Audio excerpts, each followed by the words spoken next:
the world that America has the greatest president of all time. This is just another day. Americans in today's workforce have the same concern. Is my job secure? Well, there are many ways to help in that endeavor. Delivering high-quality work, taking more initiative, or... Thank you, sir. As we approach Labor Day weekend here, this is just such a great opportunity really to recognize your leadership as a true champion for working people. Steve, please. Mr. President, working for this government, for you, is the greatest honor of my life. Christy? Well, Mr. President, first of all, thank you for the opportunity to work for you. Or you could kiss your boss's ass like your entire job depends on it. I mean, my God, there was so much jerking off going on in that room, Lauren Boebert kept waiting for Beetlejuice's opening number to start. Today, Donald Trump held a cabinet meeting at the White House that lasted nearly 3.5 hours. Or, to put that in terms of another sinking ship, one showing of Titanic. But I suppose the meeting had to last this long because, as they say in every democratically elected administration, it's only fair if everyone gets a chance to turn their nose brown. And there's only one thing I wish for, that noble committee finally gets its act together and realizes that you are the single finest candidate. Thank you for saving college football. The country just feels different. You know, that's so crazy. I was just going to say the exact same thing. Something does feel different.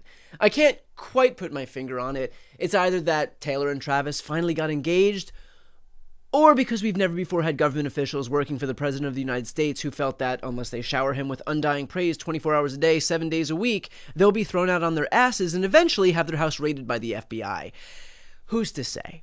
Anyone else want to take a swing? Economic security is national security, and our country has never been so secure thanks to you. Sure, we've alienated our trading partners, raised the cost of goods through a disastrously chaotic tariff policy, and Trump's signature piece of legislation is going to add $4 trillion to the national debt over the next decade, but other than that, we're golden. This feels like when a flight attendant gets on the PA to assure everyone that everything is going just swell, but the passengers can look outside for themselves and see that the plane is on fire.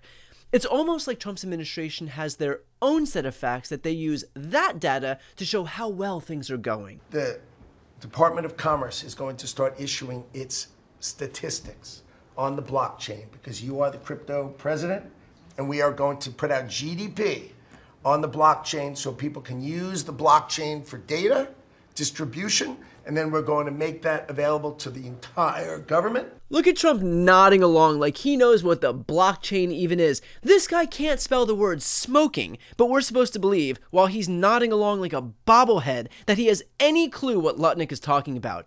If he's not being praised, complimented, or having his ego caressed in any form, then all he hears is... And while I may firmly believe that this entire display of hero worship is more embarrassing for our nation than the KFC Double Down, I also acknowledge that it's pretty high stakes. I mean, a cabinet meeting with the boss on live TV, it's your chance to show the commander-in-chief why you are a valuable member of the team. And sometimes the pressure can be just too much. So my platoon in Guantanamo Bay, our motto was, those who long for peace must declare for war. We must prepare for war. Freudian slip captain reporting for duty, sir. Permission to stroke you off. I mean coddle your balls. I mean caress your shaft. I mean get down on my knees and tie my hair back and show you my undying devotion to your presidency, sir. I mean, I'm sorry, but how could this get any more embarrassing for this administration? If you all haven't stopped by the Department of Labor, Mr. President, I invite you to see your big, beautiful face on a banner in front of the Department of Labor, because you are really the transformational president of the American worker. Okay, let's all just relax here. Just because there's a banner with the president's face hanging on the side of a government building doesn't mean it's as communist dictatory as it sounds, am I right? I stand corrected. Seriously? Did anyone from Bannertown do just a little bit of research and notice the Dear Leader vibes? Between this, the military parades, and the push to maintain his grip on power, the only difference that I see is that Trump isn't a fan of wearing brown.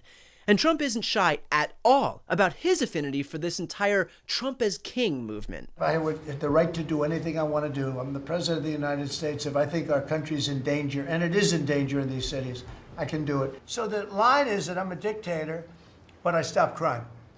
So a lot of people say, you know, if that's the case, I'd rather have a dictator. But I'm not a dictator. I just know how to stop crime. Yeah, he's not a dictator. He just uses dictator-like tactics to achieve every single one of his goals. The same way Charlie Kirk doesn't have galactically large gums that make you want to disavow the entire medium of video every time you see him speak, he just has tiny, tiny teeth. This is the second day in a row that Donald Trump has tried to normalize the idea of some people wanting America to be ruled by a dictator. A lot of people are saying maybe we like a dictator. And frankly, it's not surprising, because when you suck at governance but love power, surrounding yourself with sycophants is one of the easiest ways to make you feel like you're doing a great job. Except he's not. Trump promised us lower costs, lower inflation, higher wages, a manufacturing boom. He even promised us we'd have cheaper Groceries. It sort of says a bag with different things in it. Yes, and now that bag can't have as many things in it because all the stuff that goes in the bag is more expensive. I mean, I'm sorry, but is spending 4 hours taking turns filleting Dear Leader really the best use of time for the President of the United States? I'm old enough to remember how one of the tentpoles of Trump's re-election campaign was his devotion to government efficiency. And to show American voters how committed he was to this idea, Trump even put someone else's money where his mouth is.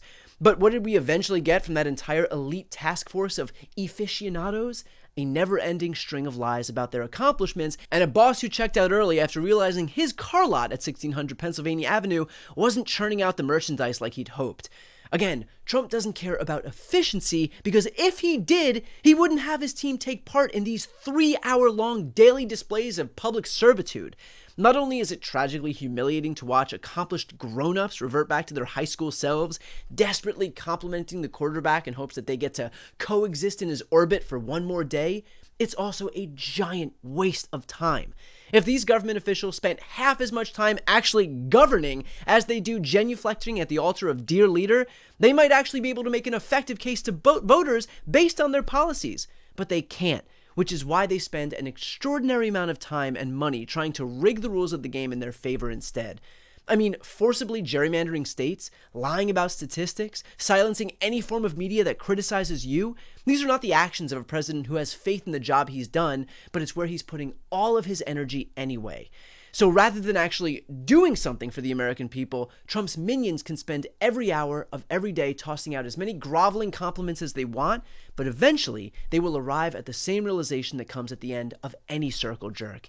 It may have felt good for a brief moment, but as it turns out, we've just fucked ourselves. Before you go, if you enjoyed this content and you want to see more and support independent media, please subscribe to this channel. The subscribe button will be right here on the screen. But second, the reality is that we are now in a political environment where this administration can lean on any of the social media platforms to suppress certain voices if they don't like critical coverage. That means my longevity here is in the hands of a few tech billionaires who are already making it clear that they are willing to cater to this administration. To that end, signing up for my newsletter is a way for me to reach you directly if that ever becomes necessary. I'll put the link right here on the screen as well, so please sign up. It's free, but there's also an option to do a paid subscription if you'd like to support me and my team. I really appreciate it. Thanks so much for watching.